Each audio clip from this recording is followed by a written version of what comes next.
நேத்து அபி கால் பண்ணிருந்தா. அவங்க ஆபீஸ்ல வேலைக்கு ஆள் எடுக்கிறாங்களாமா.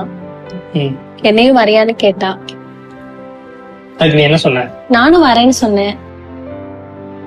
நானும் வேலைக்கு போனா உங்களுக்கும் கொஞ்சம் ஹெல்ப்ஃபுல்லா இருக்கும்ல. யார கேட்டு வரேன்னு சொன்ன? இங்க ஏற்கனவே எனக்கு மரியாதை நிறைய இருக்கு. இதுல நீ வேலைக்கு போனன்னு வையேன், அவ்வளவுதான்.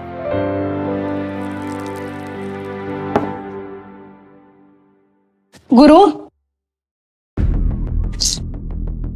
எப்ப உனக்கு நான் மரியாதை கொடுக்காம போனேன்? எதுக்கு அப்படி சொன்ன? நீ வேலைக்கு போறேன்னு சொன்ன உடனே நமக்குள்ள சண்டை வருது பாத்தியா? நீ வேலைக்கு போனா என்னென்ன நடக்கும்னு யோசிச்சு பாரு. சண்டையா? யார் இப்ப சண்டை போட்டது? தேவையில்லாம பேசாத குரு. ஜஸ்ட் ஒரு இன்டர்வியூ இருக்கு, போய் அட்டென்ட் பண்ணி பாக்குறேன்னு தானே சொல்றேன். It's okay. நீ எதுக்கு டென்ஷன் ஆகுற? சாப்பிட்டு போய் ரெஸ்ட் எடு, எல்லாம் சரியாயிரும். நான் இங்க என்ன பேசிட்டு இருக்கேன்? போய் சாப்பிட்டு பாடுன்னு சொல்லிட்டு இருக்கேன். உனக்கு நான் என்ன சொல்றேன்னு புரியுதா இல்லையா? இங்க பாரு சத்யா, நீ வேலைக்கு போக வேண்டாம். நீ வேலைக்கு போய் தான் இந்த குடும்பத்தை நடத்தணும்னு எந்த அவசியமும் இல்ல.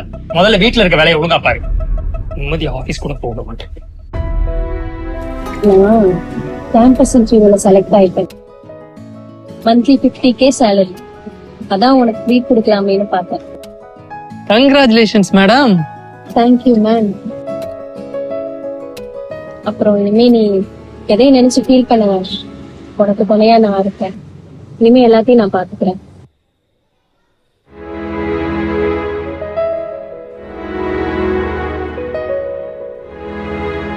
நீ சாப்பிடு.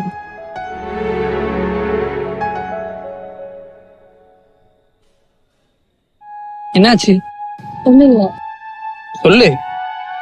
இல்ல, நான் உனக்கு கேட்பேன், நீ உண்மையா பதில் சொல்லணும். கேளு. ப்ராமிஸ்?